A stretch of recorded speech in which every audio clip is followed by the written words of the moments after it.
Sure good. Okay, I'm going to turn things over to our esteemed colleague, if he's ready, Gordon Winslow.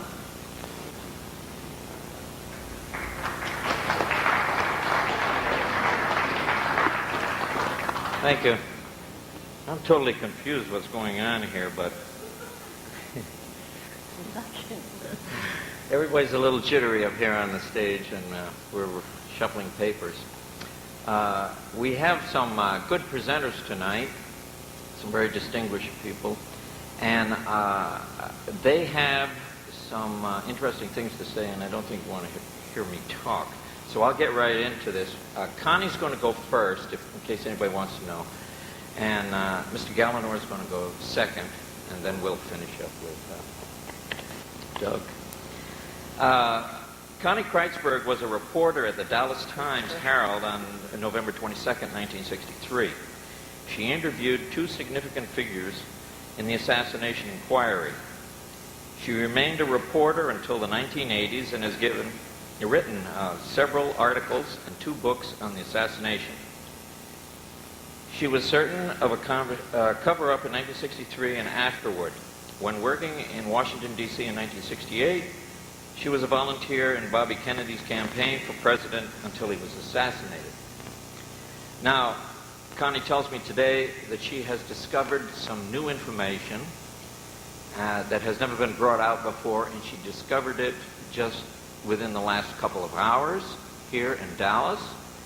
And she may need help. Do you need help being held up here, Connie, on this? I'm on Because sit. I'm on sit. she's really excited about this. This sounds like some good material. I give you now Miss Connie Kreitzberg.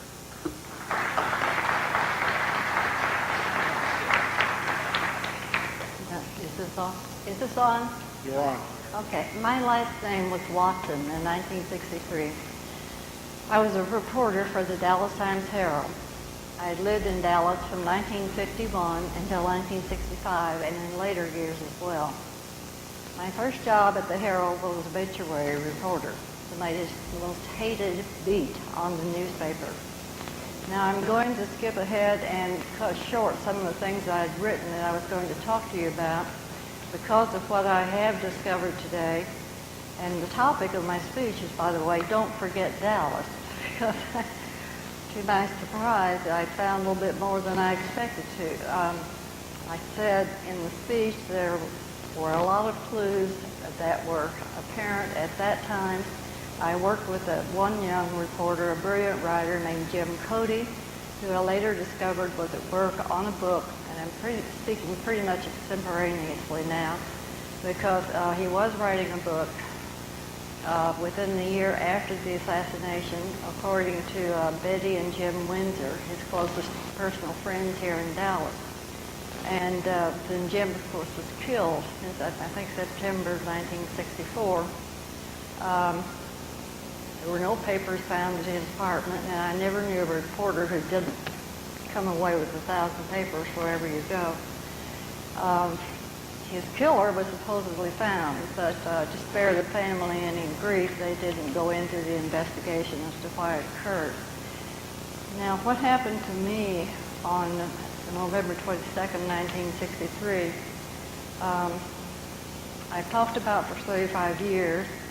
I protested the fact that one of the stories I wrote was changed, that I was told by an editor that it was changed by the FBI, and I was either ignored or considered a hysterical female, either way you want to look at it.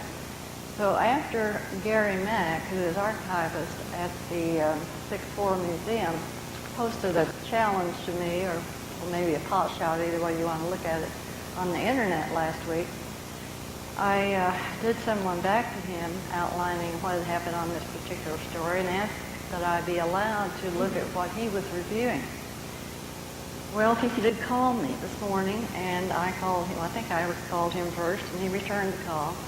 And he said that it had 150 pages of stories from the Dallas Times-Herald on that day, the original. Well, I find that they have, I don't know how many thousands of copies of material people may have not seen in that basement. They're not set up really to receive visitors, but it is open. There's no sign. And it's true that if as many as 4 people come, they're totally overwhelmed because they have a staff of 2 and then a secretary, and someone watches you while you look at each paper. And of course they are extremely fragile. And they're all copyrighted about 3 different times, so I can't tell for sure. I will start out with what I was doing that day, and we'll tell you that. I had been, after obituary reporter, I was made home editor within 7 months. But since I had experience being a real newsman, I was called back to work as a rewrite man that afternoon. And the president's speech would have been just delivered before our deadline at 1 p.m. It had been moved back from 12:30 so that he'd actually have said something in Dallas before we went to press and said what all he said. His speech had already been set in time. And I'm going to kind of go through here a little bit quickly.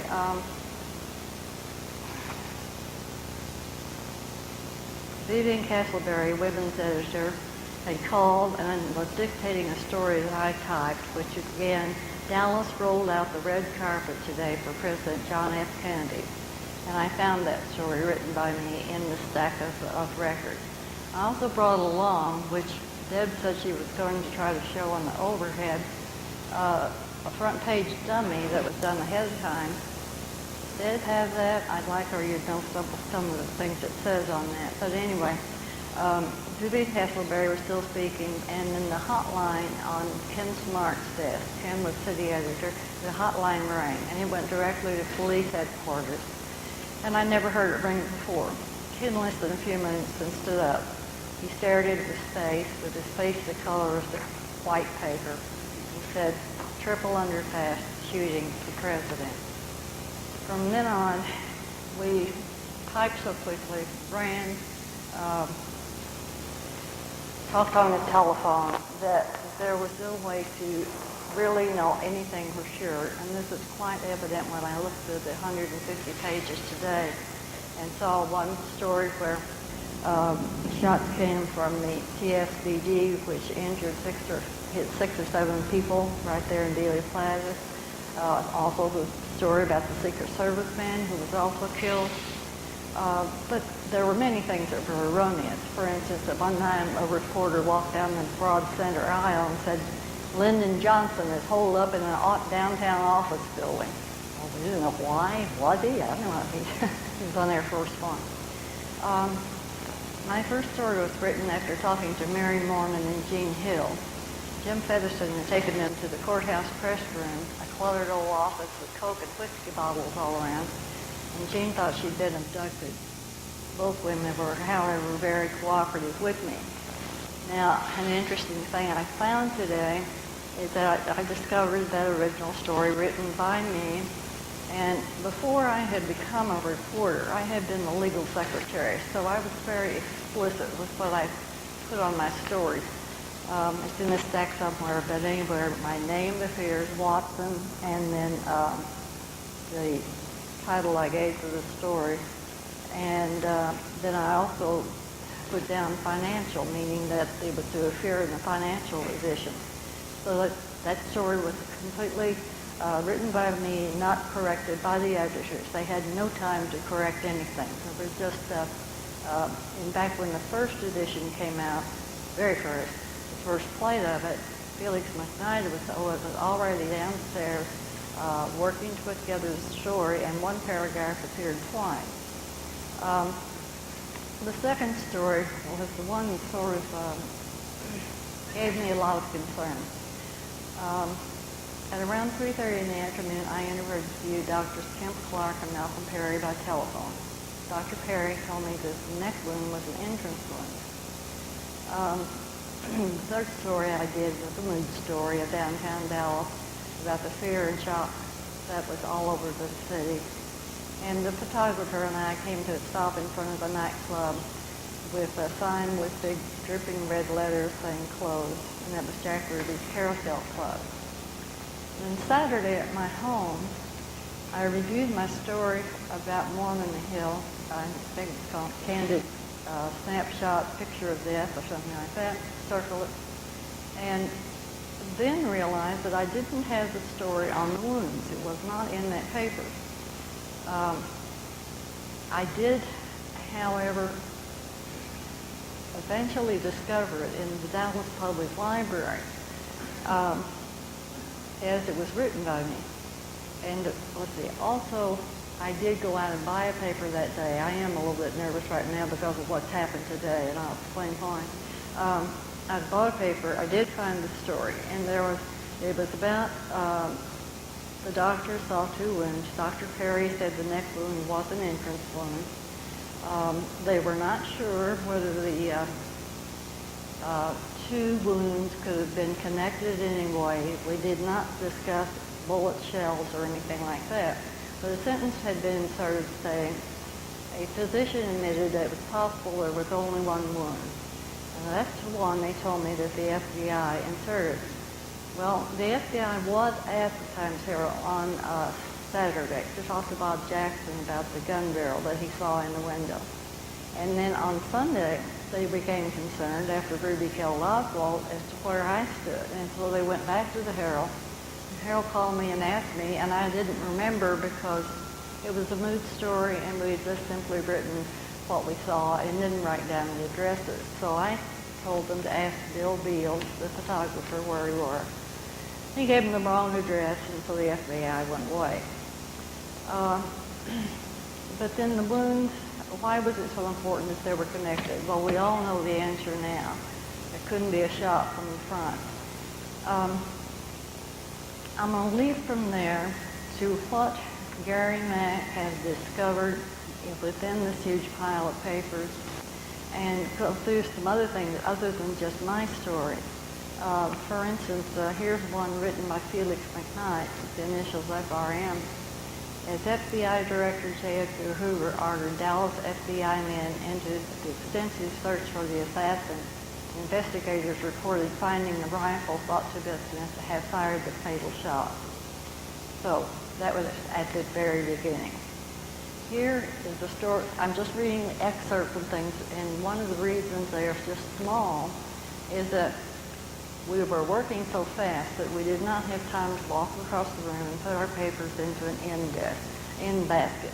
Instead, they were sending copy boys to our desk. They would take the paper and just tear it across the paper bale, hand it to them, start typing again. So this is from Bob Galt at Parkland. And it's contrary to what a lot of researchers have thought. At 2:55 p.m., 2 unidentified plainclothes officers asked to be taken to the emergency room. And I can't read this one letter, and something, Governor Connolly's clothes, so they could recover a bullet that was reportedly still inside the clothes. Now, I have been concerned for years over the description that went out at 12:45 over police dispatch.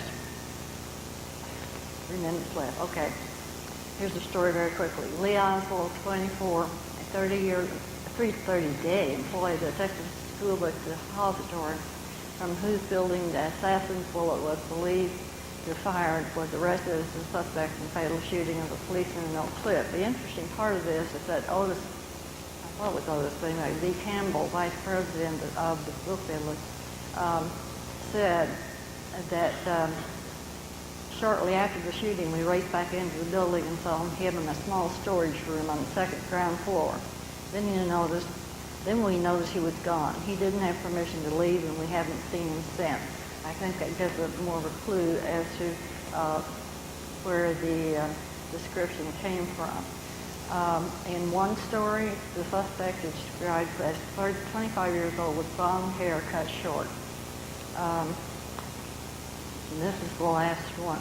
No, I can't be. All right, there's Jim Lair's new lead to his story on the security, which he just wrote 5 new paragraphs and said it didn't work. Now, eventually what they did, though, on my story is to rewrite the first 3 paragraphs, put my name on it, not slug it as I normally did that same day earlier, and include that inserted sentence. And then, and this of course was supposed to have been, I'm sure, destroyed, as Gary Mack said they were, they completely retyped the story, marking it duplicate, and retyped it and put it in the inserted story. Well, somebody spent a heck of a lot of time changing my story that day. It makes me think I wouldn't want to get a job again in Dallas anyway. If we had a chance, I'd like to be able to show that overhead of the front page I gave to Deb. It's disappeared.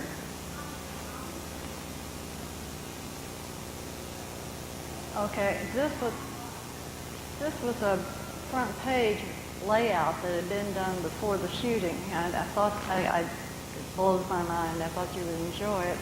It has one column that says it's his speech. The other one says "Security boys lay low." That's one of the small stories. Another is Jackie Sparkle, Ladybird 2, and the third was "The crowd cheers wildly." And it said that JFK took Dallas by storm. And I said, I can show you that page. You may like it. Good luck to you in trying to get into the archives and find out what is all there. Because this is just the Herald stuff. Friends of mine went through medical evidence down there today, and you may hear some more about that.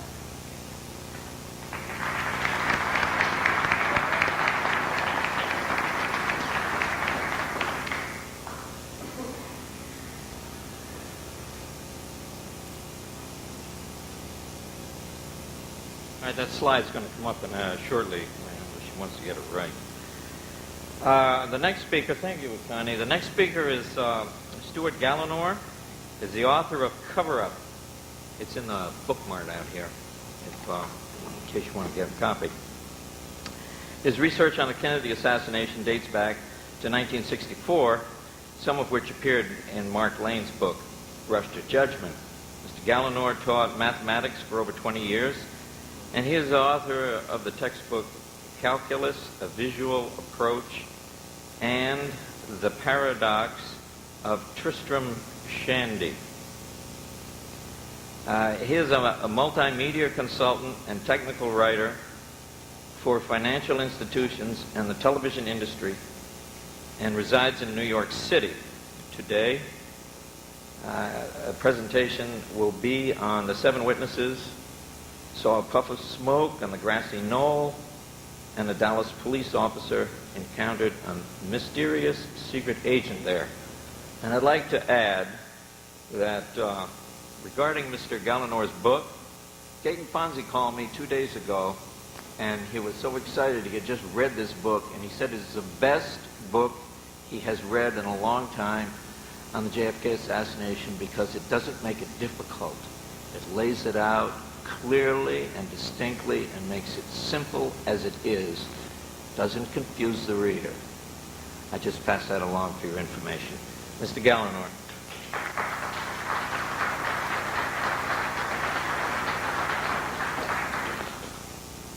Thank you very much.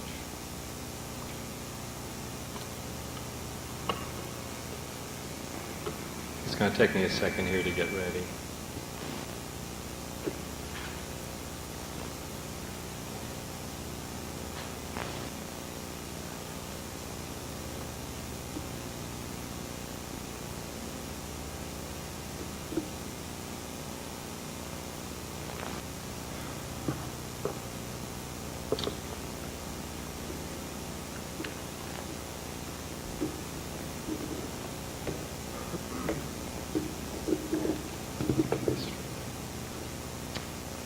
Okay, at the law, a conspiracy is defined as follows. Conspiracy is at least 2 people acting in concert to commit a crime. Now, one way of showing that President Kennedy was assassinated, one way of showing that President Kennedy, that a conspiracy was responsible for the assassination of President Kennedy, is to show that the shots came from 2 different directions. Now, riding in the motorcade were 3 Dallas Times what is it, Dallas Morning News, I'm sorry, photographers. And they were riding along this path as the rest of the motorcade was. And about right here, and they were right there, one of the photographers, Robert Jackson, when he heard the shot, said, "Look at the window, it's up there."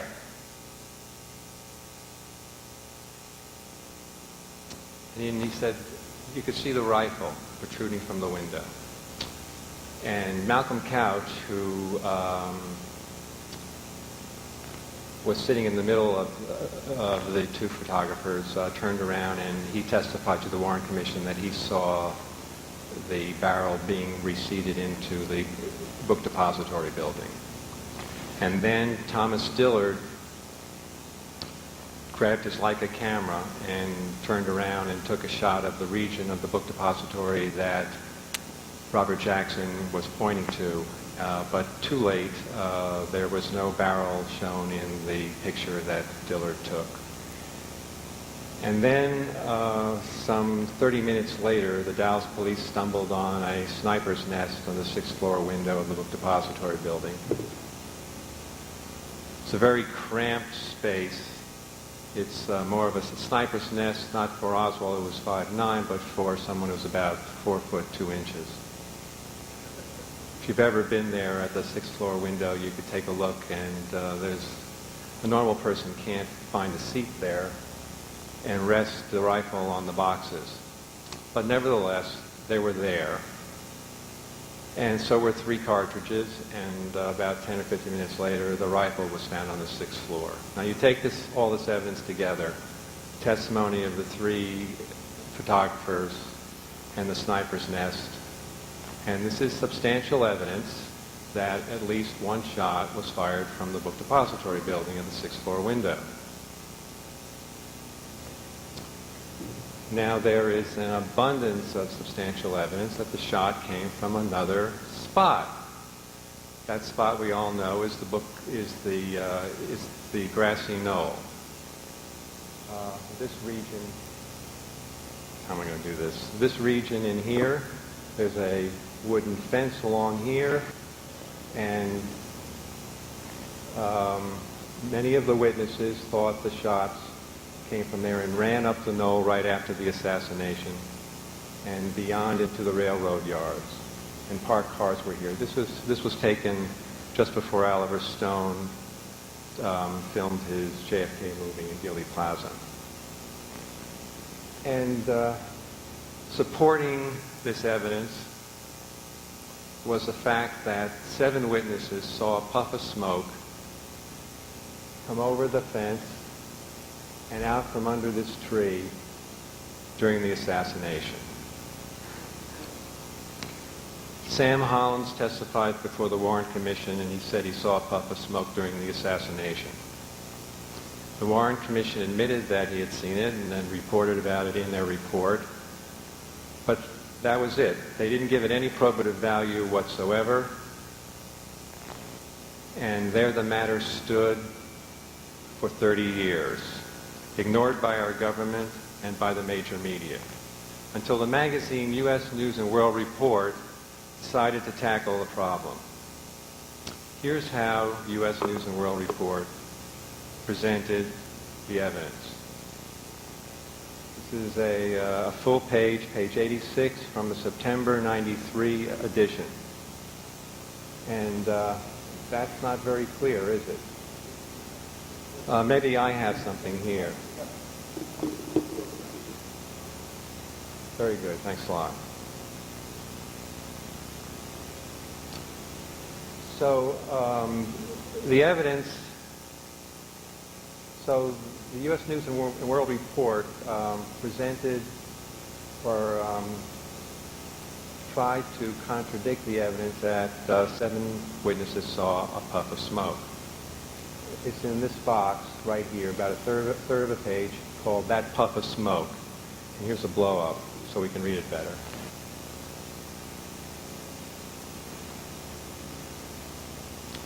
So what I'm going to do is go through this remarkable little box and show you how U.S. News and World Report's tries to convince its readers that 7 people did not see a puff of smoke.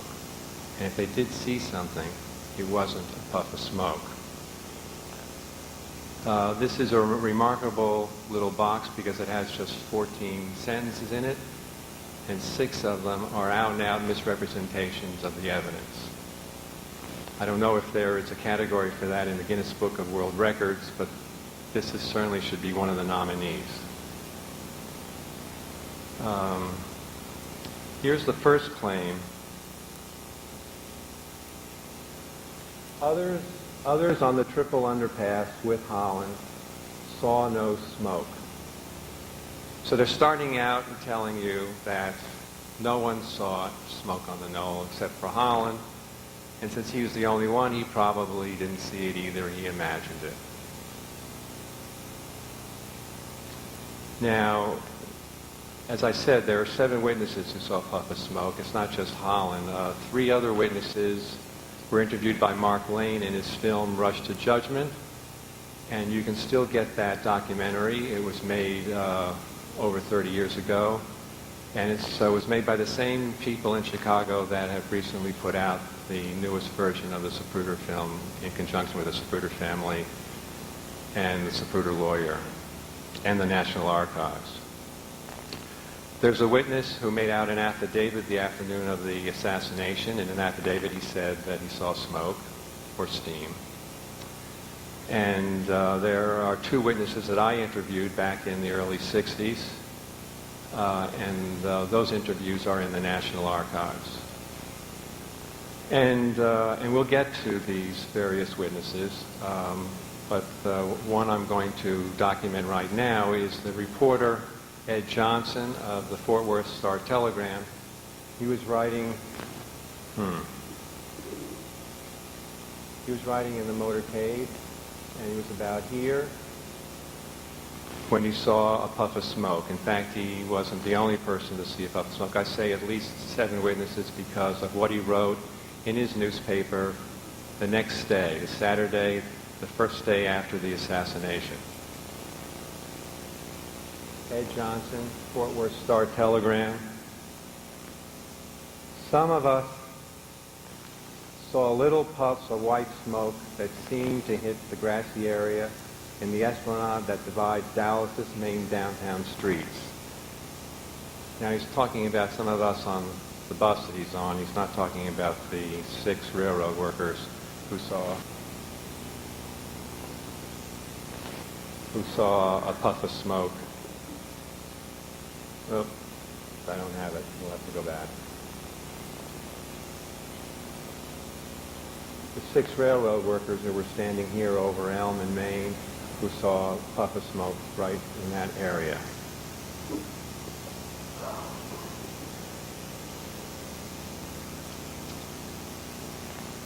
Okay, so that's the first claim. No one saw any smoke except Holland, which undermines Holland's position considerably. Claim number 2. Okay, 7 people, these 7 people thought they saw a puff of smoke, but they were all mistaken. They were mistaken because modern ammunition doesn't produce smoke. Because modern ammunition is smokeless, it seldom creates even a wisp of smoke. Now, this is a misrepresentation of evidence that is easy to determine for yourself. You just go to your local rifle range if you happen to know where it is, or look it up, and watch the people shoot there for a few minutes. You'll see puffs of smoke all over the place. Of course, I wanted to test this out for myself, and in New York City there is no local rifle range, so I called Robert Strauss, an expert who I'd heard a lot about. And he lives outside of Philadelphia, and he took me to his rifle range, and he fired with a modern weapon, modern ammunition. And I took pictures of him doing it. And you can see here the puff of smoke and a puff of smoke here. It's not the best shot because you can see the background is very white, and that knocks out some of the smoke. Now, the witnesses, especially the witnesses on the overpass, the 6 railroad workers, were looking at a backdrop of a dark wooden fence and a dark green tree, and the puff of smoke stood out for them very clearly. And here's another shot. You can see where we have a little darkness, and the background you can see the smoke. And it's always good when you can get the government to admit to something that another part of the government or another part of the major media says isn't true. The House Select Committee on Assassinations, in their report on page 606, quotes their firearms panel, a group of rifle experts, and they say modern weapons, modern ammunition do in fact emit smoke when fired. Page 606 of the House Select Committee's report. So that's claim number 2. Okay, now these 7 witnesses, let's look at it even more basically. They were saying the shots came from someplace else. They weren't saying the shots came from the knoll. Now, James Simmons was one of the railroad workers who saw a puff of smoke, but U.S. News and World Report says James Simmons said he thought the shots came from the school book depository and that he saw exhaust fumes from the embankment. So he thought the shots came from the Texas School Book Depository building. But again, that's a misrepresentation of the evidence, and you can see this for yourself if you get that Mark Lane documentary, which has a lot of evidence in it besides just these issues. And in that documentary, James Simmons says, and I quote, "And there was a puff of smoke that came underneath the trees on the embankment. It was right directly in front of the wooden fence." There's no doubt about that this is what his opinion was, that the shots did not come from the book depository, and in fact he was interviewed by FBI agents. And in the FBI agent report they mentioned nothing about the smoke that he saw, which he told them that they had seen, and he never said the shots came from the book depository building, although that's what the FBI agents said in their report. So now we have the next key of how to misrepresent evidence, and that is led by Simmons when he said exhaust fumes. Okay, so let's admit they saw something. And it was exhaust fumes. It was exhaust fumes from a motorcycle. Clement Johnson saw white smoke but told the FBI that it came from a motorcycle abandoned near the spot by the Dallas policeman.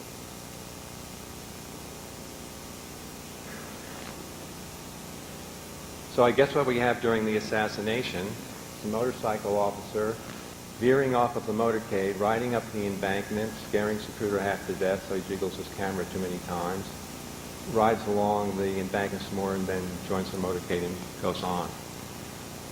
So the 6 railroad officers, they saw the puff of smoke, but for somehow they missed the motorcycle officer and his motorcycle.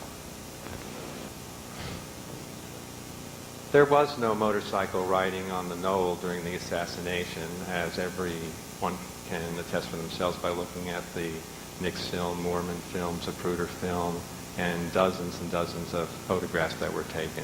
It's an absolute fabrication. And we can look at some shots. Maybe the railroad workers were confused. They saw the smoke after the assassination.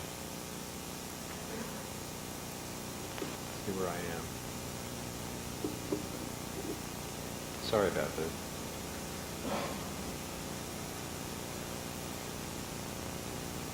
Oh, we're way back behind.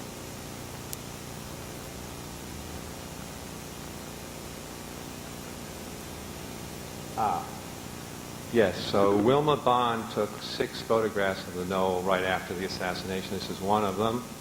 And that's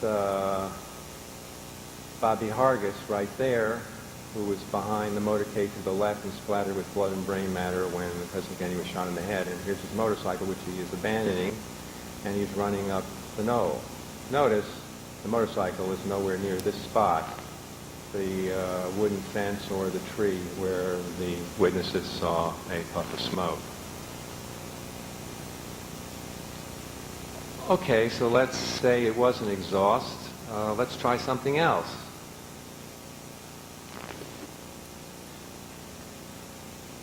Austin Miller thought the smoke he saw was steam. That's what it was. It was steam. Well, we don't all have access to the 26 volumes of the warrant report, so this is pretty convincing. But in the 26 volumes, you'll find Austin Miller's affidavit that he made out for the Dallas Sheriff's Department the afternoon of the assassination. And let's see if we can find it. It's right here. I saw something which I thought was smoke or steam coming from a group of trees north of Elm off the railroad tracks. He didn't say, I thought I saw steam. He said, I thought I saw smoke or steam. And you would think that the writers and editors of the U.S. News and World Report, being literary men, would have enough understanding of grammar to understand the distinction between those two statements.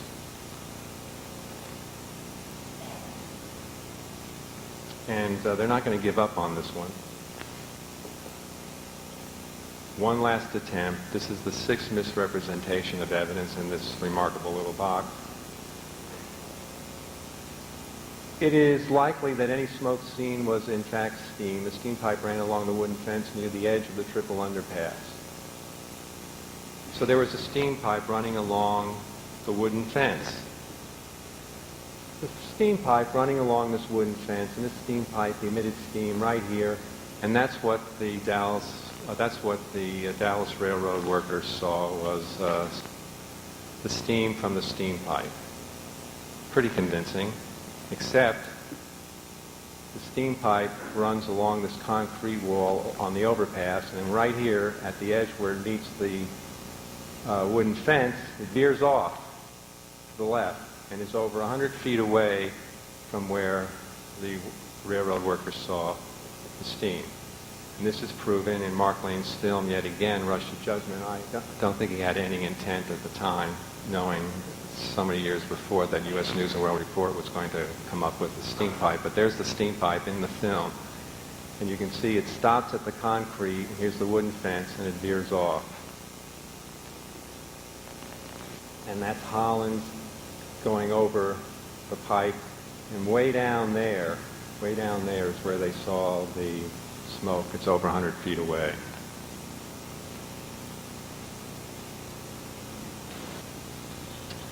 So, how do you misrepresent evidence? Well, in this case, 7 witnesses were told that they saw, 7 witnesses told either the Dallas police in affidavits or the Warrant Commission or to investigators like Mark Lane and myself that they saw a puff of smoke on the knoll. How does the U.S. News and World Report deal with that? It never happened. They never saw it. And if they did see something, it wasn't smoke because modern ammunition is smokeless. And if they did see something, then it was exhaust fumes from a motorcycle. And if it wasn't exhaust fumes from the motorcycle, it was steam from a steam pipe. And there is a steam pipe there, although, whoops, we can't seem to find it. It's not in the position it should be right now. And it should be also noted that if it did see steam, how come steam wasn't seen a day later or a week later or a year later, 10 years later? No steam has been seen. No sightings of steam have occurred since that day on the assassination.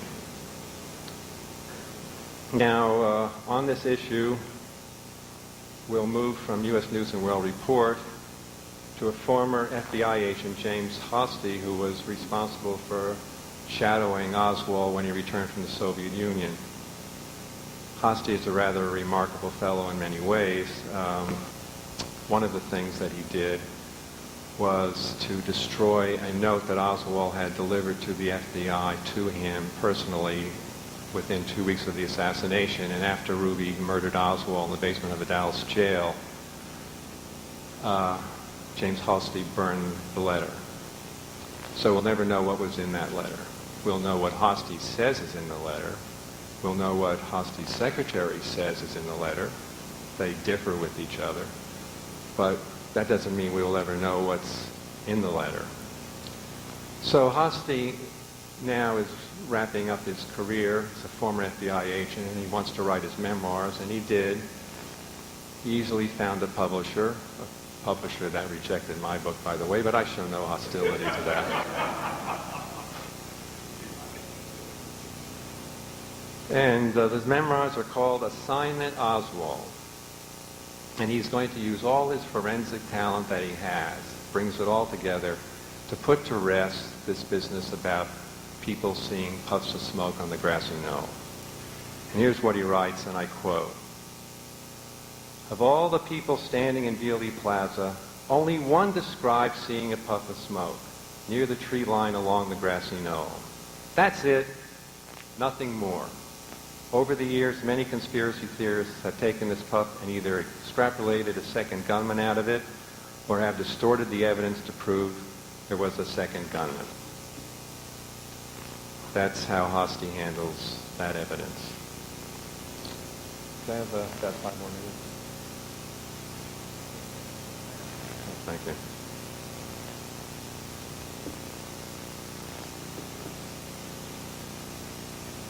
Now, although the grassy knoll, there's abundance of evidence that the shots came from the grassy knoll, when you look at it, you have to think, boy, you've got to be a pretty courageous person, and of course despicable too, to try to assassinate a president from that position. Although this is somewhat misleading, there were a lot of parked cars here, which might have provided an avenue of escape. You put yourself in a trunk and someone drives you out. That's probably one way. But it is relatively open, and there could be a lot of people walking around, and they could discover the assassin. The assassin might have a difficult time escaping. So it's important, one would think, that if they're going to shoot the president from the grassy knoll, there would be a plan, some kind of a plan, to secure the area. And it's interesting that there are 4 encounters, 3 by police officers and 1 by a civilian, that are inexplicable. One is Joe Marshall Smith. He's a Dallas police officer. He was at Elm and Houston, and he was preventing traffic from those streets spilling into the motorcade while it was passing by. When he heard the shots, Joe Marshall Smith ran to the knoll, up the embankment, into the parked car region right around in here. And he saw a man wearing a suit, and he pulled his gun. Joe Marshall Smith pulled his gun, started running towards the man wearing the suit, and then said to himself, "Oh, boy, this is a little silly. I don't know who I'm looking for here. I better put my gun back in my holster," which he did. And by that time, he had gone to this man in a suit, and the man had his Secret Service credential card showing and said, "I'm a Secret Service agent." Joe Marshall Smith let him go. Now, he's always regretted having done that, of course, because he didn't get the man's name or his number. Then also after the assassination, Malcolm Summers, who was standing about here, ran across the street and up the embankment. And while he was running up the embankment, a man in a suit with an overcoat over his arm, which Malcolm Summers saw a gun under, stopped Summers and said, "Now you all don't come up here, you could get shot." And the third encounter is Seymour Weitzman, who was over here, ran, jumped the wooden fence, went behind into the railroad yards where he met several Dallas police officers, and he said to Secret Service agents, and he also did not get their identification or their names. He did not identify them. And the fourth encounter is from Dallas Police Sergeant D.V. Harkness, who ran around to the back of the book depository building to secure it off. And there he said he ran into some men who said that they were Secret Service agents, but he neglected to get their identification. He neglected to identify them. Now, why is this important? It's important, it's puzzling and disturbing, because there weren't any Secret Service agents on the knoll before or during the assassination. There weren't any Secret Service agents assigned to that area whatsoever. The House Select Committee on Assassinations did an investigation of this, and in Volume 5, page 589, I'll read to you. This is according to the House Select Committee on Assassinations. A careful examination of where all of the Secret Service agents were that day and their day assignments indicates that no Secret Service agent was in that area of the knoll.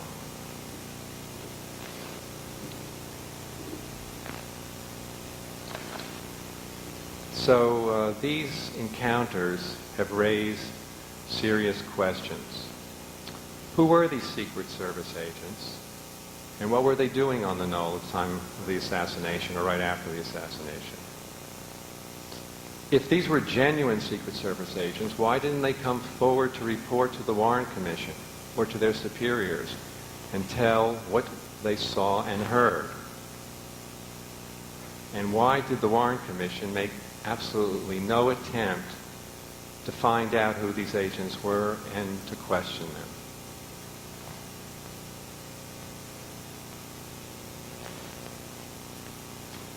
"35 years after the assassination, we're still asking these questions. Government agencies and some reporters and editors for major news magazines have involved themselves in covering up and lying about the evidence for 35 years. For 35 years, our government has not told us the truth about who assassinated President Kennedy and why. Thank you very much.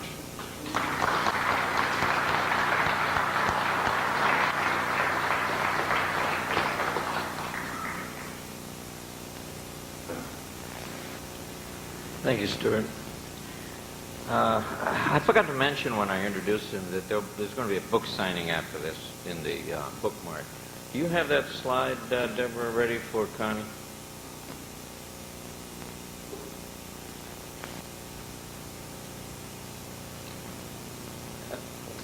Have you got Connie's mic on, please? That's the left-hand side of the page. If you can move it over, you see the sub-stories down there. Scary Boys, Play It Cool, Jackie Sparkles, Lady Bird 2, Crowd Cheer.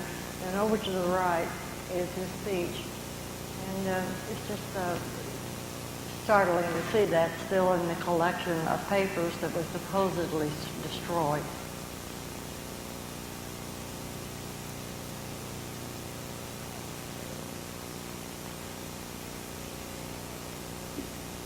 Okay. Thank you, Connie. The next speaker this evening, very distinguished gentleman, Doug Weldon, is a 1975 graduate of Olivet College with majors in political science, sociology, and education. He was selected for publication in Outstanding College Athletes of America in 1975. He obtained a Juris Doctorate in 1978 from the Thomas M. Cooley Law School and has practiced law since 1978. He further obtained a master's degree in educational leadership from Western Michigan University in 1984. He has been a high school teacher, a partner in the law firm of Weldon and Fleming, an assistant prosecuting attorney, and is currently an attorney and hearing officer for the county of Kalamazoo in Michigan. He is also an adjunct professor at Western Michigan University in the Department of Sociology and in the graduate program in educational leadership. He is a faculty member of the Michigan Judicial Institute and also serves as an educational consultant. He is a speaker on child abuse, education, and the law at numerous schools, colleges, universities, and civic organizations. He is active in numerous community activities, including the Board of Directors of the Kalamazoo County Child Abuse and Neglect Council. Doug has actively been involved in the studying of the death of John F. Kennedy for approximately 20 years and is currently working on a book manuscript. His presentation today will focus on the limousine in the immediate aftermath of the assassination and will also address the wound in the throat of the president. Mr. Weldon.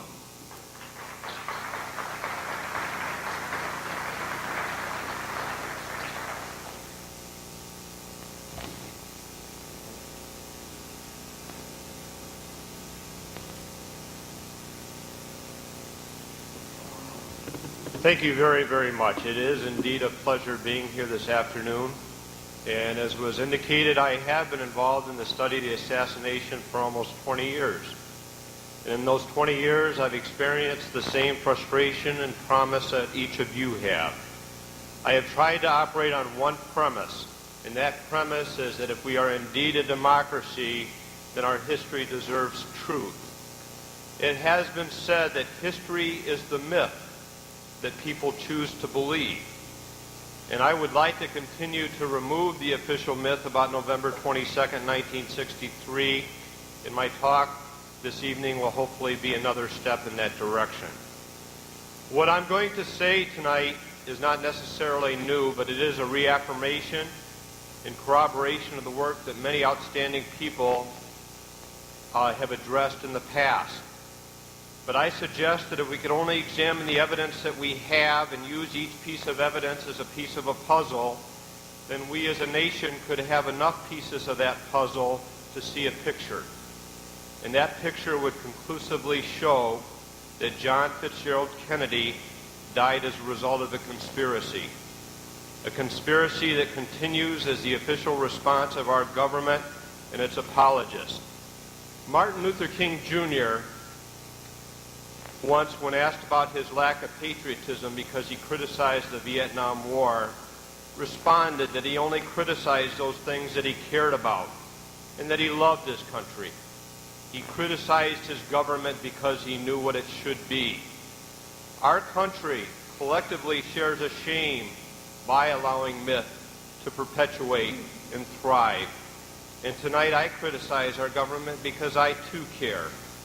My presentation will include an interview I conducted in 1995, and you'll hear a part of that interview in an audio presentation. Candidly, I did not appreciate the full significance of the information at the time of the interview.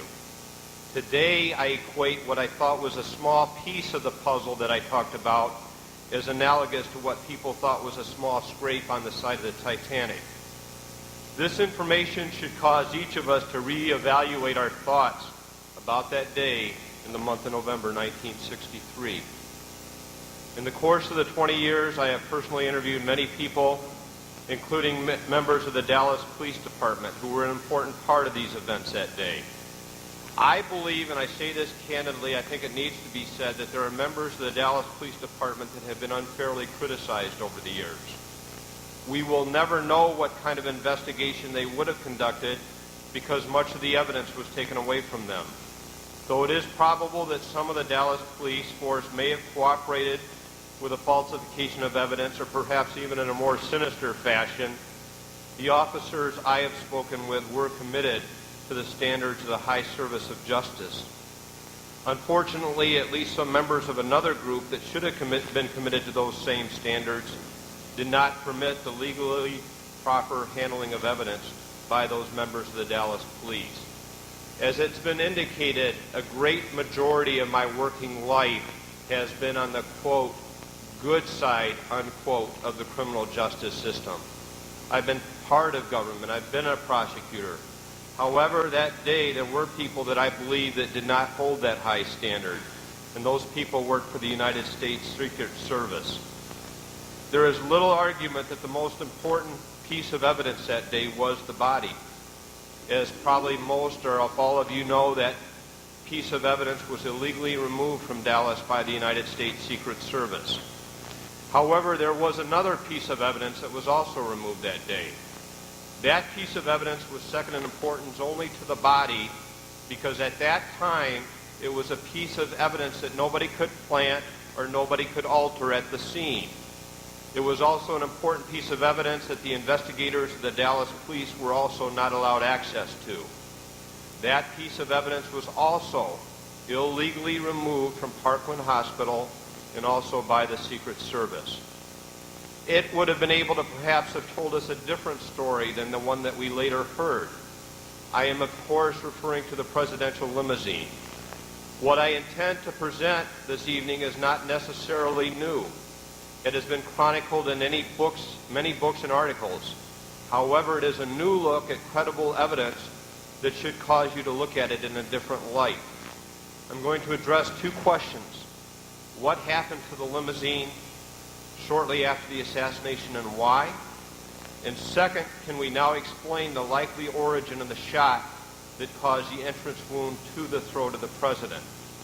I will be concentrating primarily on the damage done to the windshield rather than the refurbishing of the limousine, the hole that existed in the floor pan, or the damage that was done to the chrome. The official version of events explains that the limousine was flown to Washington, D.C. on the evening of November 22nd, and it remained in the White House garage under the supervision of the Secret Service until, according to James Rowley, head of the Secret Service, get this, it was driven to Dearborn, Michigan, approximately 500 miles on December 20th, 1963 to redesign a bubble top.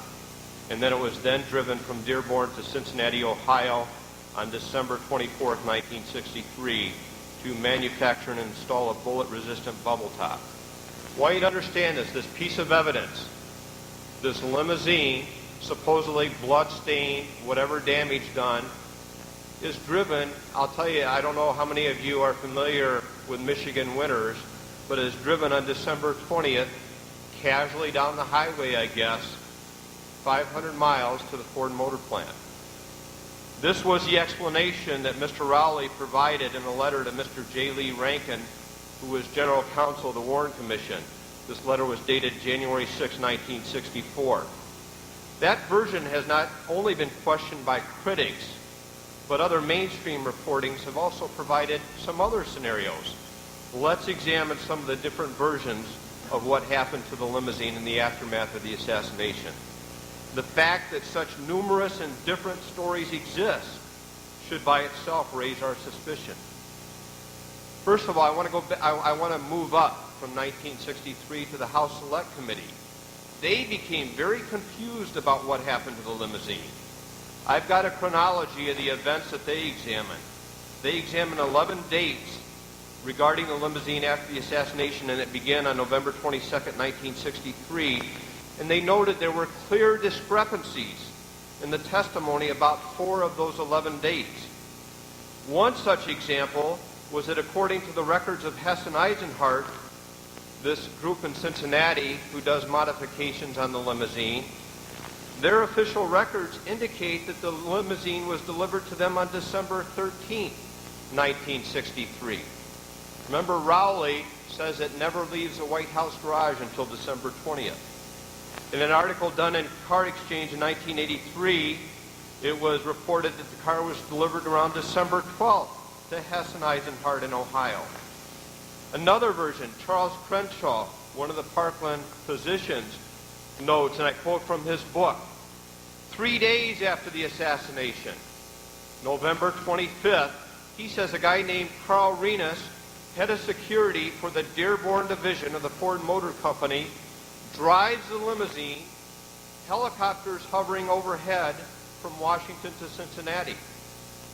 Well, did anybody read about that with the helicopters hovering overhead? Can you show me a newspaper?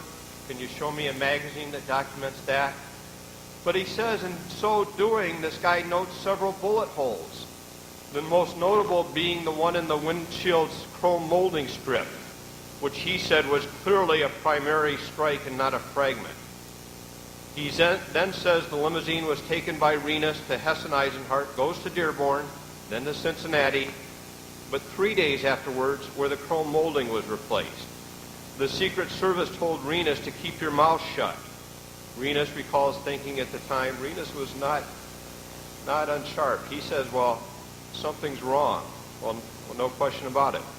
In fact, though, however, this version may be corroborative of what I present today, with the exception that the evidence I'm going to show you will show that the limousine 3 days after the assassination went to Dearborn, Michigan, instead of Cincinnati, Ohio. Gary Shaw, in his book Cover Up, wrote the following: within 48 hours of the shots in Dealey Plaza, the Kennedy death car was shipped to the Ford Motor Company in Detroit and completely destroyed as far as evidence was concerned.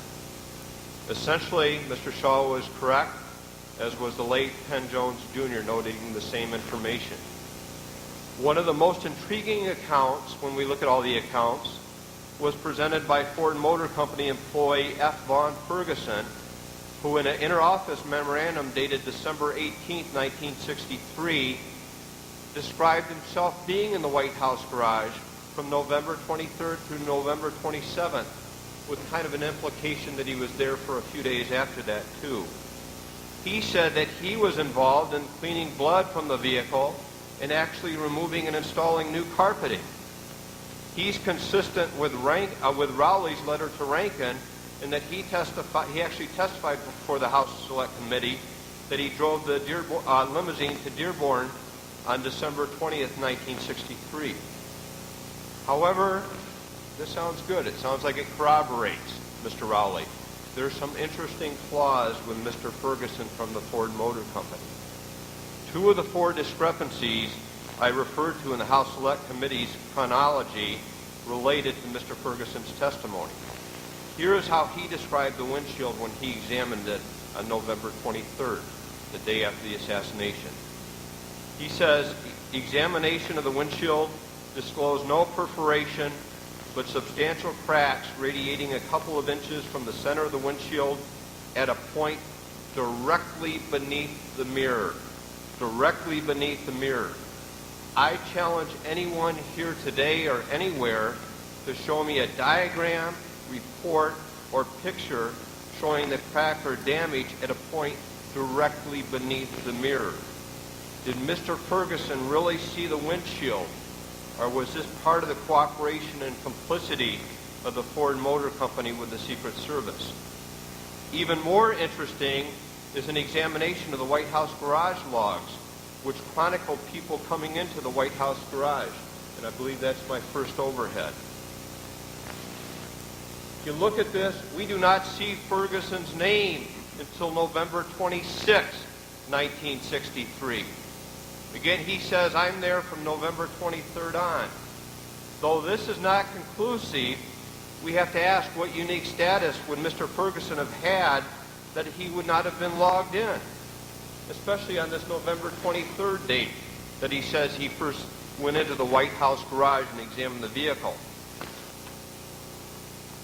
Furthermore, and this is going to be interesting when you hear the audio tape I have, is the absence of record of anyone logging in at the White House garage to see the limousine on November 25th of 1963.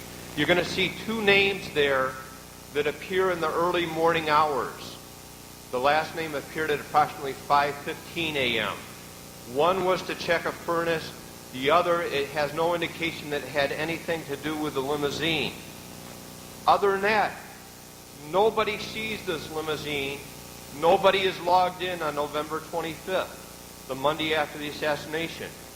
This will be of the utmost significance when you listen to the tape I will present in a few moments. Was the vehicle there? Why do we have Ford Motor Company employee Renus say that he was driving the car 3 days after the assassination? Let's examine the evidence further. The Warren Commission was confused about the information presented to them also. They never resolved that confusion. After the limousine arrived in Washington, D.C. on the evening of November 22, 1963, after it was illegally removed and flown back to Washington, the FBI examined the vehicle during the early morning hours of November 23rd. Interestingly, the FBI noted in their report of the examination, there's no hole in the windshield. This is interesting. It's like saying if I saw a guy with a white shirt, and I walk up to that guy with a white shirt, and somebody later asks me to describe him. I say, well, I saw Mr. Smith, and he did not have on a blue shirt. I'm very curious, why do they go to the extent of mentioning no hole if no hole existed?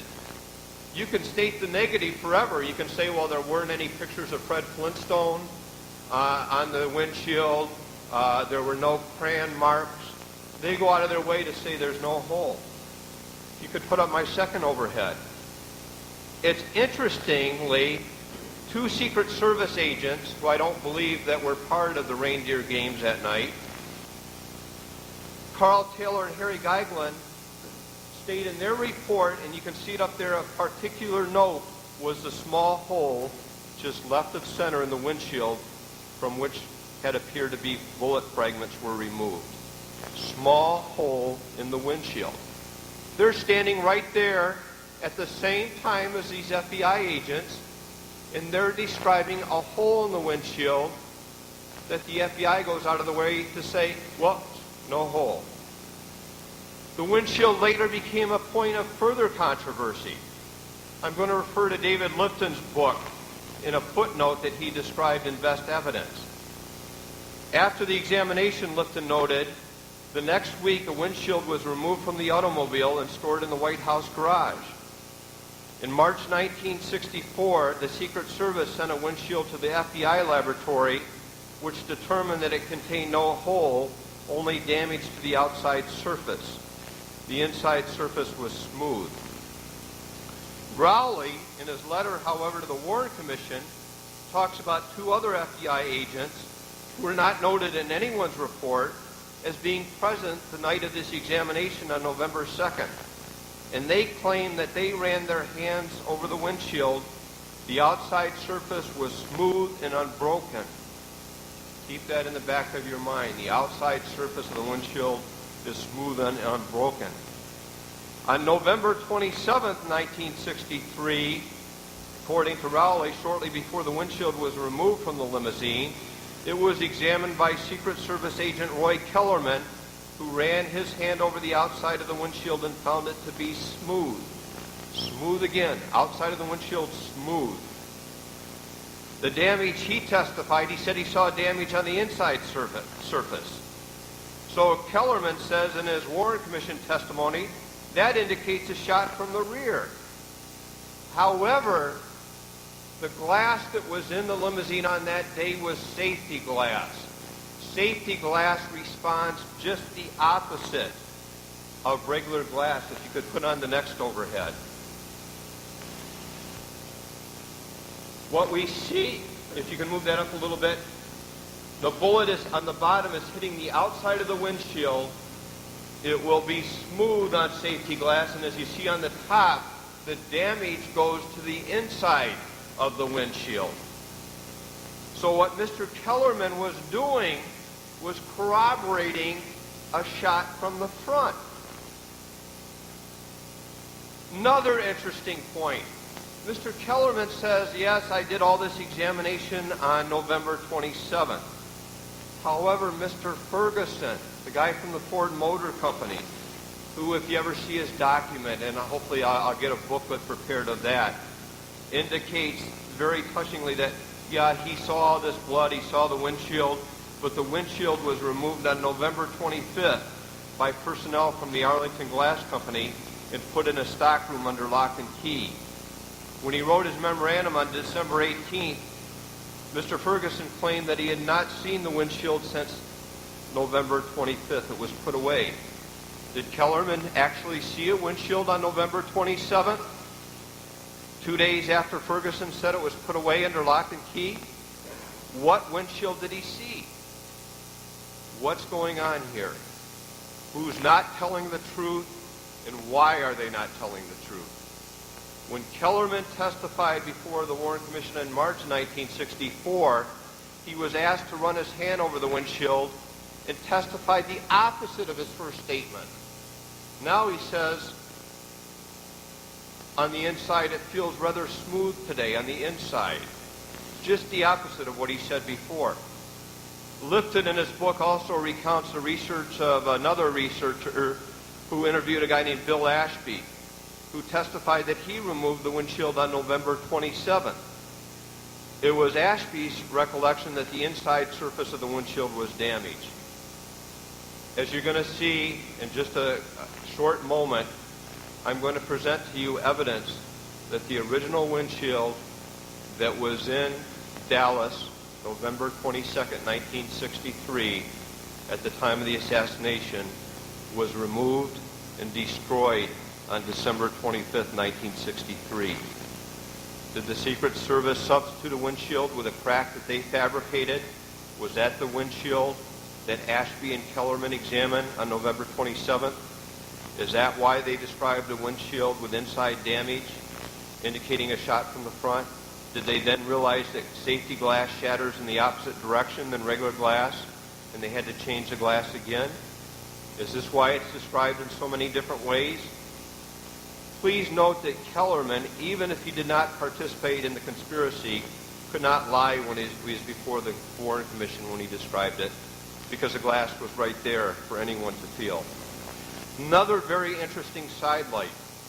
William Greer, the driver of the limousine, continued to tell researchers years later, almost to the point of where he died, he said, nope, there was no damage done at all to the windshield. In an undated letter to J. Edgar Hoover from J. Lee Rankin, apparently sent in March 1964, Rankin tells Hoover that the windshield has a marking which was apparently caused by a hard object hitting the windshield. At this point, he says, the windshield appears to be smooth on both sides. Was the windshield changed again? If any of you have seen Mr. Livingston's book, High Treason, the most updated version, he has a picture of the windshield in the archives. Do those cracks look the same as you look at even the Commission Exhibits 350 and 351 and other pictures? You cannot duplicate the crack exactly. I asked you to make a comparison in that book of a windshield that's supposedly in the archives now. Look at how that crack, of course it's extended, but look at the origin of the crack. Does that corroborate what was there before, even before the Warren Commission? One of the tests of veracity or truth in the law, when physical evidence is not available, is independent corroboration. Such exists here. As chronicled by many here, there are many people who saw a hole in the windshield on November 22nd, 1963. I consider some of these people to be real heroes, as pressure was placed upon some of them to retract their observations. I'm going to tell you that one of these people this year at one point did not want to talk to me any longer because he feared having a bullet in his head. Richard Dudman, in the St. Louis Dispatch article in the New Republic in 1964, said a few of us noticed the hole in the windshield. Dallas police officer Harry Freeman, it was a bullet hole. Dallas police officer Stavis Ellis, you could put a pencil through it. Frank Cormier, also of the St. Louis Dispatch, saw the same hole. Evalia Ganges, a medical student at Parkland Hospital, saw the hole. In 1992, an unidentified caller called the Larry King Show, also describing that hole. Chicago Special Agent Abraham W. Bolden Sr., in an interview with Vince Palomera, researcher and author, said he was aware of the hole. At this time, as we speak today, I have other leads of people who saw the hole. Matter of fact, I will be pursuing some of those leads this weekend. Please note that not one of these people that I've mentioned were aware of more than one other person on this list of people that I just gave you. Not one person knew more than one other person on that list of people that I just gave. Let's go to the tape of the interview that I did back in 1995. This is an audio tape. I have deleted the introduction for the benefit of time, and I've also deleted the individual's name for purposes of privacy. This person is still living. He's in very poor health. He's 86 years old now. I have given a full copy of an unedited copy of this interview to a number of trusted researchers. I had indicated to him at the time that I did the interview that I would not use it at any time during his lifetime. I am using this with his permission obtained through his son, but I have continued to delete his name. I would like to state that I've been an attorney for 20 years, and I state very candidly that I've seen literally thousands of people testify in a courtroom. This person, you're not going to get a chance to see him, you're going to get a chance to hear him. He is as credible as any witness that I have ever observed. So if we could go to the videotape.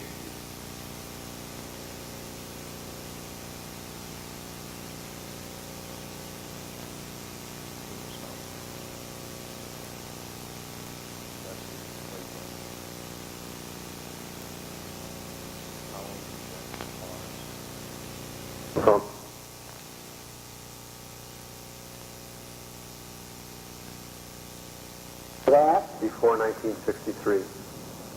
Well, I worked for the Ford Motor Company for 40 years, and part of that was that in 63. And you started with the Ford Motor Company, what year? 1934. Yeah. And when it came into November of 1963, what were your job responsibilities then? That is the one thing that I'm telling you that they could get back to me very quickly and identify me, because I was in charge of all lamination of glass for the newborn glass plant at the time. Well, as I've indicated to you, whatever you say, as we talk today, I'm not going to reveal that you may be the last living person out of the three people that were there. I do think I am. And the FBI, I'm sure, would be aware of that now if they had a concern about that. But I know one is gone, and I don't know about the other one. But what happened was, he was shot on Friday afternoon. Like November 22nd. Around noon. So we got it around 2 o'clock that he had been killed. So right away they called meetings to find out what we're going to do. Are we going to run Monday morning with the president being killed? So we didn't decide on anything at that meeting, and being that I had charge of all power service, I was in charge of getting that plant ready to run or to shut it down and everything. So they decided that they would let everything ride, and they would call me on Sunday. So on Sunday, around noon, I had just finished dinner, they called me and told me to go in and make arrangements to start the plant up, because we would have to start that plant up on midnight to get it going for day shift and number 2 shift. So that I did. But then I reported on my normal time on Monday, and they had me on a 2-way radio, and they had me on Cushman scooter because I was covering a large plant. And so I got a call from the Vice President Division, and he told me over the radio that I was wanted in the glass plant lab now. So I went down to the lab, and the door was locked, and This was on the Monday morning, which would have been the 25th? Yeah. And I knocked on the door, and they let me in. There was 2 of the lab men in there, and they had a windshield there. And they told me that we were to use that. See, now the car was a special built car. We were to use that windshield as a template to make a new windshield. And the windshield had a bullet hole in coming from the outside through. You could see it the way it was broken. So we took the Did you know where that windshield was from? they told me where it was from. The car was in the plant. So the limousine that Kennedy was shot at? Flown in, because it was there from Houston and was in the plant on Monday. It was my understanding from things that I have read, and perhaps you know or don't know, that on the evening of the 22nd, that the limousine was flown to Washington, D.C. Do you know anything about that, whether it came from D.C. or whether it came from Dallas? We never knew anything about it. We only knew it was there. Okay. Now, it evidently could have been flown to Washington, could have been flown right into us. We don't know. Right. But the car was in the B building where we had a repair garage, and they had taken the windshield out. It was back in the glass plant. We were using it as a template. And to make a windshield, and we were told to follow it right straight through until it was a finished product and get it back to the B building. And we were told if anybody asked us what we were doing, we were running a template for a prototype. So what we did, we took the measurements off of the new windshield, and we cut 2 new sheets of glass. Now, on making a laminated windshield, a curved windshield, you have to cut 2 sheets identical, and they have to be bent together so that they're a perfect match. So We did that. We went and we took the template size and everything, and we took it down, and we had two pieces of glass cut. We took that glass to the bending layer, and we followed it through the bending layer because they are put in a jig, and they're heated to a melting point, so they sag down into the jig and you get your curve. And we did that, and we followed it through. Let me interrupt and ask you a quick question. How many of you were working on that? Three.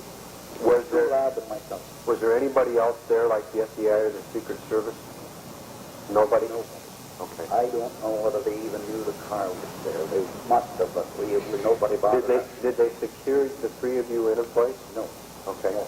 But it was kind of an area where there weren't a lot of people. We went, it was in the lab where there was just the three of us, because that was in where we developed everything in the lab. We went to the bending layers, and production was running normal. We put it in a bending jig, sent it through, and we followed it through. We got it off to the end.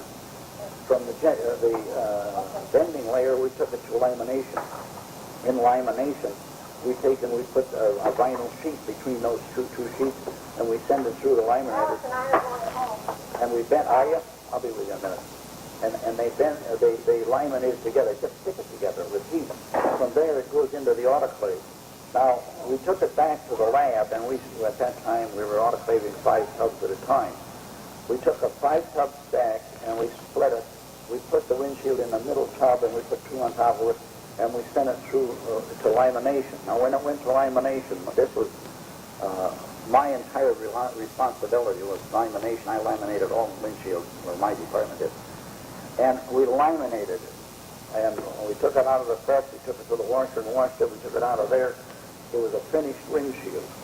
We took it to the B building. It was put in that limousine. Now that limousine at that time had the interior completely stripped out of it. There were no. In it. Did it appear that limousine interior had been all cleaned? Oh, definitely. The carpeting and everything was gone. It was gone. Gone. It was nothing. It was down to metal. And they restored the whole interior. Do you have any idea, or did you ask anybody at that time when or where that had been stripped? No. Well, I assumed it was there, but that's what they did. But you did see the limousine. Oh, yeah. I see the limousine. Was there anything unusual that you saw on the outside features, the exterior of the limousine? No, it was still that convertible. And the people put the new windshield in, and we left. Later on in the day, I met the Vice President of Division. And I said to him, Bob, I said, you know what they were doing down there in that lab this morning? And he said, well, I don't know what was happening. He evidently knew, but he didn't want me to know he knew. Now, he's still alive. He don't tell that everything. But that's the whole story. Now, I know that I saw the windshield. It was located about 3 inches to the right of the rearview mirror. Right like that. I think that bullet is one of them that common. Are you able to tell from the windshield whether, in your experience with windshield, whether the bullet would have been one coming from the interior or one coming from the exterior? You can tell from the way it goes in and out. The fragmentation comes out on the back of it. You can tell which direction. So this was you just saw one evidence of a bullet hole, and did that bullet appear to have come to hit in the interior first? No, coming from the front. It came from the front. You had no question about that no bullet mark was from the front. It was a good, clean bullet hole right straight through from the front. And you could tell when a bullet hits the windshield, like when you get a rock or anything, what happens? The back will chip out and the front may just have a little pinhole in it. Right. This had a clean round hole in the front and fragmentized around the back. So no question in your mind We knew that. that windshield was hit from the front. Sure. Did anybody, after you went through this process, ever tell you not to talk about it? No. Nobody ever mentioned it. We never mentioned it. No. I got to you guys. I know you did. Thank you very much. I appreciate it. I know that happened, and I told it just to the family. I kept it in the family because I don't know whether it would be, whether they're still trying to keep it hush hush. Yeah, and again, as I said, and I indicated the reasons that I'm looking at this, and I guess while we're talking here, This is where I say his name, and so I've edited that out. I became superintendent division, and I had the whole 5 plant division as far as power Service is concerned. No one ever talked to you about this, though? The FBI, Secret Service, anyone? No. And I think that was part of the way that they didn't want anybody to know anything about it, so they didn't talk about it. So you relaminated the window, made a new one. Do you know whatever happened to the window? As far as I know, it's sitting out there in Greaseville Village. The original window with the bullet? No, the bullet, we scrapped it. We broke it up and throwed it. Were you told to scrap it? That's right. Who told you to scrap it? That was the orders to do the two lab men here. They got the initial instructions, and I was called in after they had got their instructions. Do you have any idea who gave them those orders? I assume it came from the Vice President of Division. I would assume. Okay. It could have come from an FBI. I don't know. Okay. All I know, what he told me on the radio, we want you down there now. And if you knew my boss one now, I was at Met now. Now, back then, I'm not sure if this has changed. The company still owned those cars back then. And lent them. Yeah, they leased them for $1 a year to federal government. So it was technically still property of the company. Right. Oh, yes. I don't know how that is. That car but sitting in a barn out there, because Ruth and I went out there one day and we found it. Just as I went through the barn, we were looking at a lot of stuff that they didn't have on display, and we found that car covered up. The car now was made into a four-door. Right. It has bulletproof glass on all of the windows around and in the back window. Now, you know bulletproof, but that's it. what did you do, put a bubble top on it or something? No, it's a regular They had the ability to put a bubble top on it in November of Yeah. '63. Oh, I see. Kennedy did not want to have it on. I know, because you were in And, contact with Brown. And then, so I come over, I stepped over the rope they've got around it, Right. and I went in and got a look at it. My wife said, you're going to get in trouble for getting there. So I went right up to it. The windshield is a windshield for the inner. It's not bulletproof. It's a regular standard laminated window. Is that the one that you built, was that a bulletproof one? So that is probably the windshield that you That's put in right. there. Standard windshield. Because, see, they didn't start putting the bulletproof windows in until after that event. Right. If I gave you a scale of 0 to 100%, how certain are you that the bullet hole that you saw in the windshield came from the front? 100% certain? 90% I worked in the certain? glass industry for 40 years, and I've seen all kinds of testing on glass, and I know it's from the front. So you're 100% I'm certain? 100% positive it came from the front. Thanks a lot. I appreciate You it. tell me how a bullet could have come from the back and killed Kennedy and went on through and then got Conley. Just Thanks very much. Thanks for talking to me. Why should you believe this guy? Let's look at some of the reasons to support his credibility. And obviously, anytime I have to evaluate a witness, this is one of the things that I have to do. He says this happened on November 25th. What is the one date that there is no evidence in the White House garage logs of anybody viewing that limousine? How could he have known that?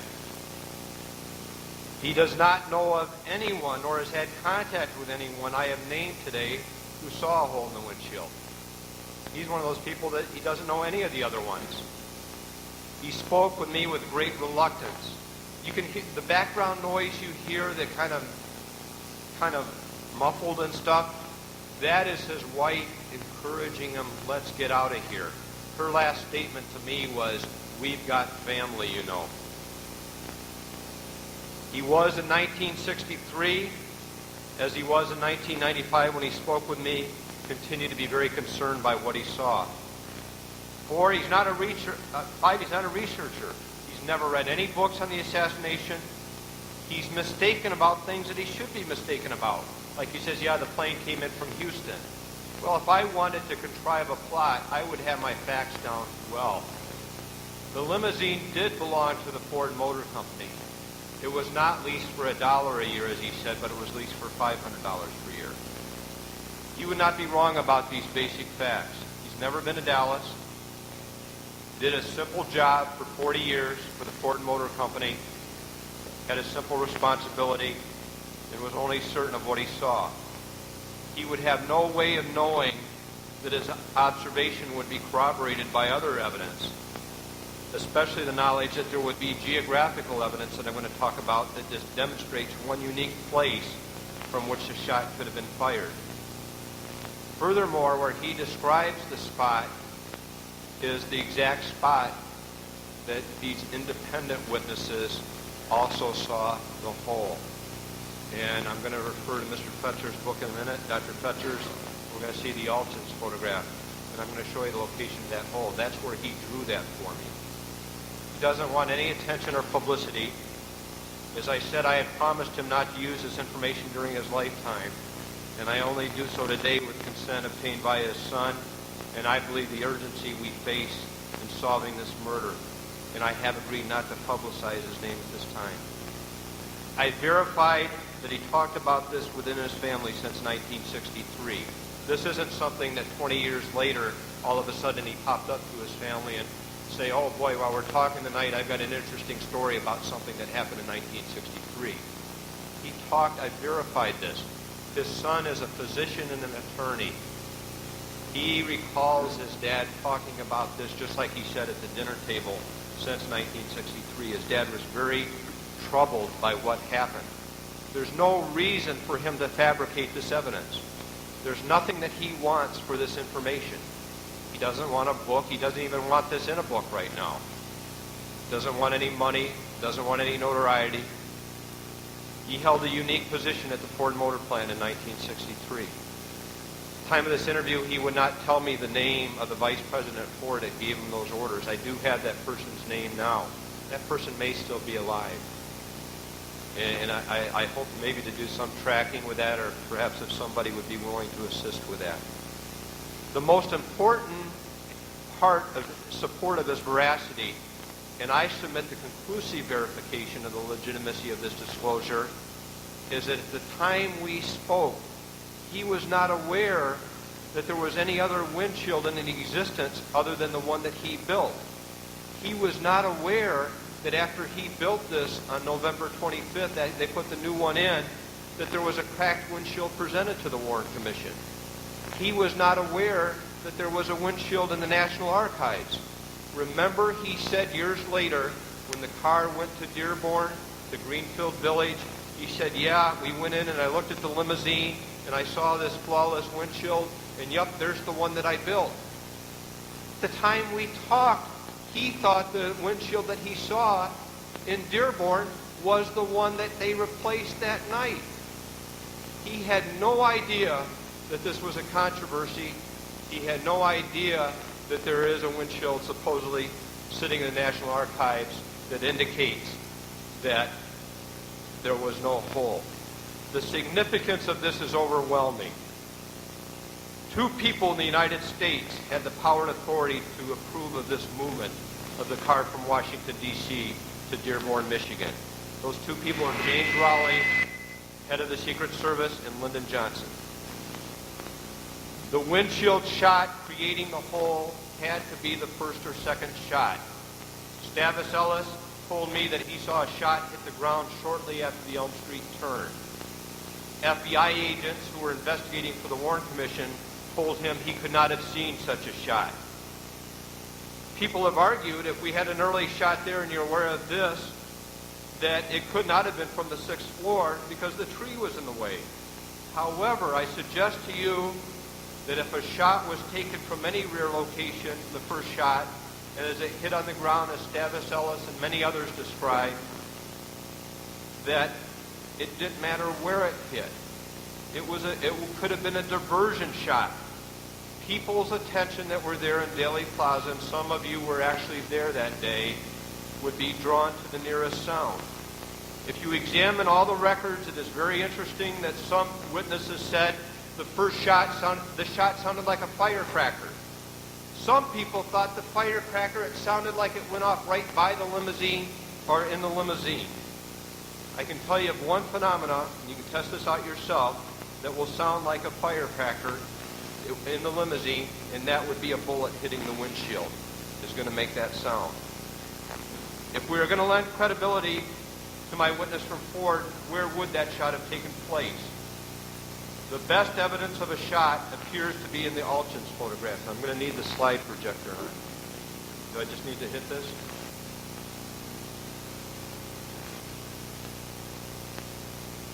Okay.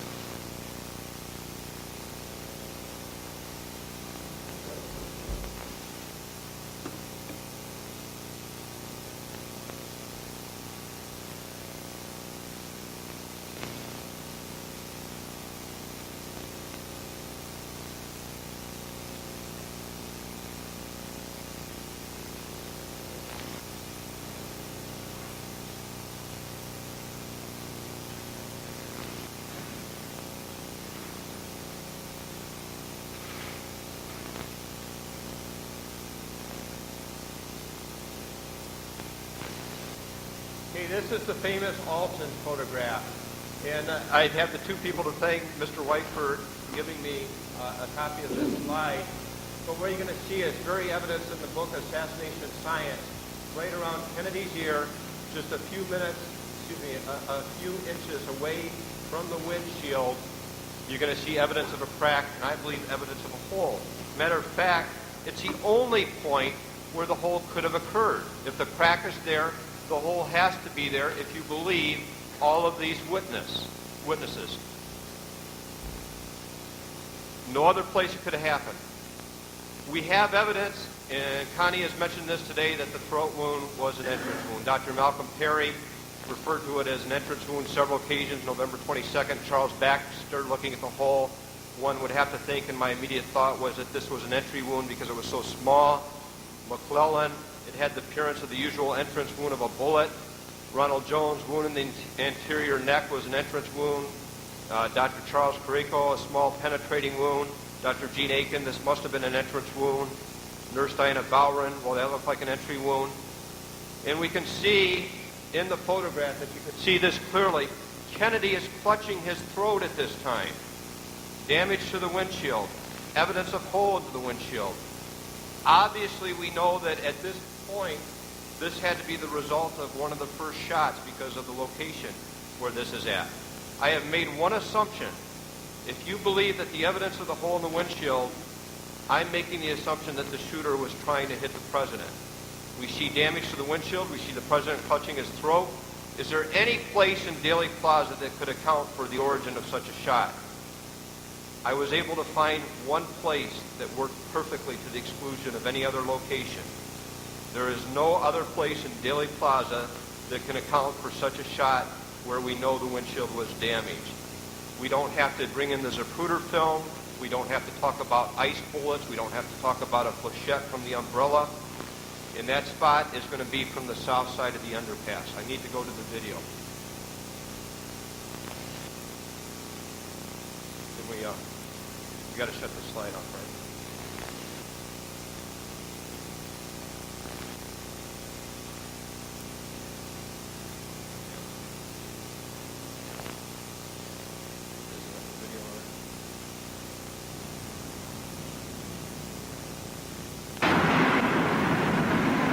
Okay, I'm on the Stemmons Freeway overpass.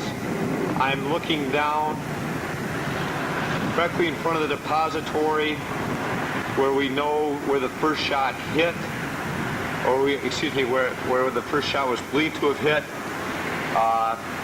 This demonstrates very clearly that a high-powered rifle from this point, which at the time was in the vicinity of a storm drain on the south side of the overpass, this is consistent with a bullet hole going through the front window and probably hitting Kennedy in the throat. The angle, the trajectory, everything is very consistent with that type of shot being taken. It is very clear that with a magnification of a scope, that a person could indeed have been aiming at Kennedy. I'm now focusing back. This would be a real view without the benefit of a scope. However, it does appear that everything does line up perfectly at this point and would be consistent with a shot which is probably took place somewhere along where we see these signs above Elm Street, which would be consistent with the Alton's photograph. This is the most likely site and really appears to be the only site that would provide an explanation for a shot through the windshield, which we have evidence of, and a shot that would also hit Kennedy. We're looking at this now from lower on a ground level, which even indicates that it's more likely that this area was consistent with a shot through the windshield for somebody that would have been aiming at Kennedy. I'm going to focus this in with some magnification, again a high-powered scope.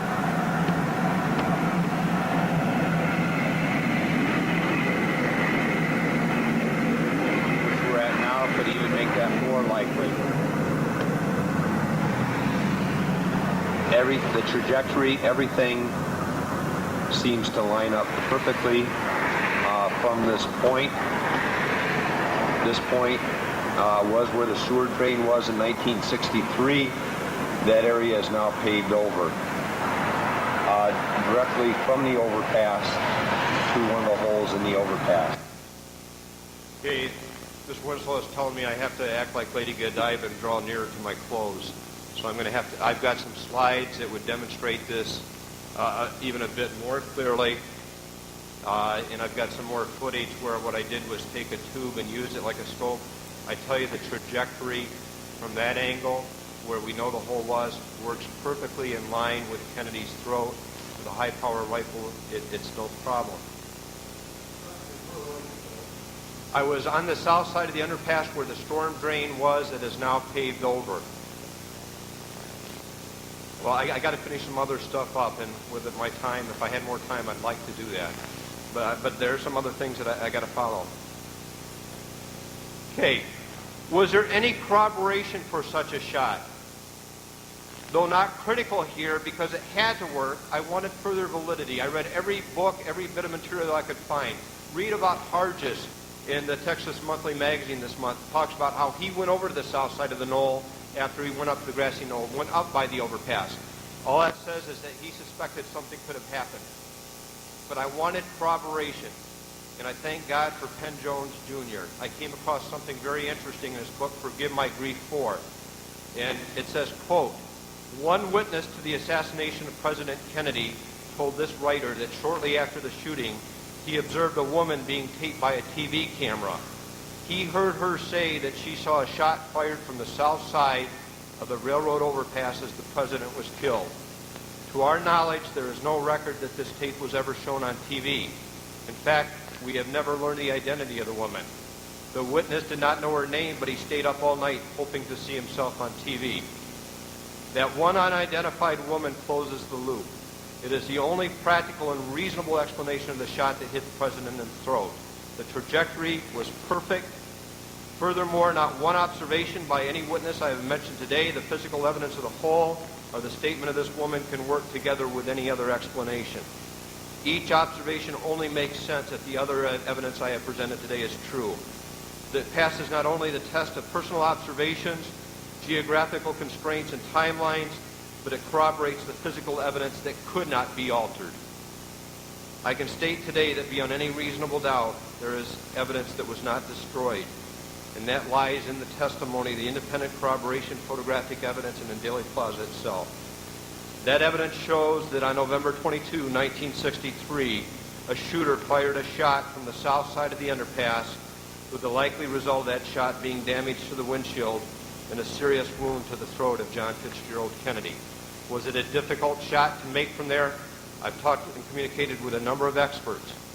One expert, here was his response to me. A world-class shooter could easily shoot 1-inch groupings at the range you specified. A sniper will always maximize the range out to 1,000 yards and some even beyond in order to minimize detection location. This is probably less than 300 yards. I asked him about a silencer. A silencer will not adversely affect accuracy, and while it will not muffle the crack of a supersonic bullet, it will, however, silence the muzzle crack, confusing people as to the location of the shooter. This conference is a legacy to John F. Kennedy. As we sit here 35 years later, I remember myself as a 10-year-old boy to whom all the world was innocent, but perhaps a bit frightening, but always full of promise. Like him or not like him, John F. Kennedy was my president. And I would like to remember that promise that existed then. I would like to answer the question in a positive way, whether we are truly a nation of, by, and for the people. I'd like to close this with a 2-minute thing. I'm going to fast forward, but this is from a videotape that was done that I think that really says everything about the legacy that I want to say.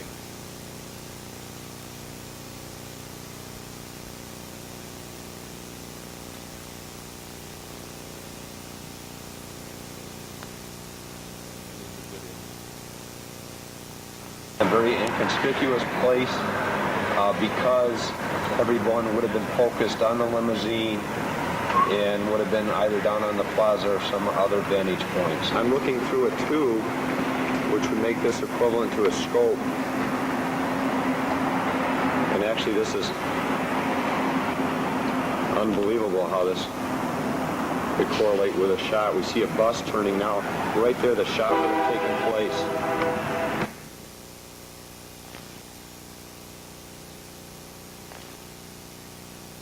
Ask what you do for you. Ask what you can do for your country.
Attention time.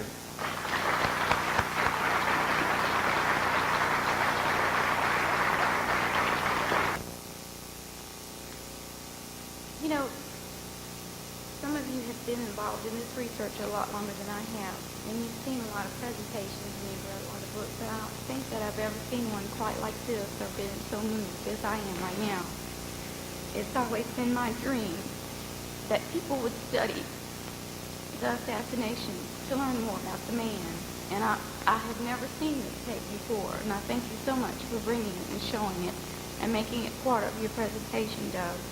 I also want to tell you that I am absolutely flabbergasted by the work that he's presented here today, and I want to invite you during the supper break or at your convenience. Just let me know, and we'll set things up for him to show what he wasn't able to show of his presentation today.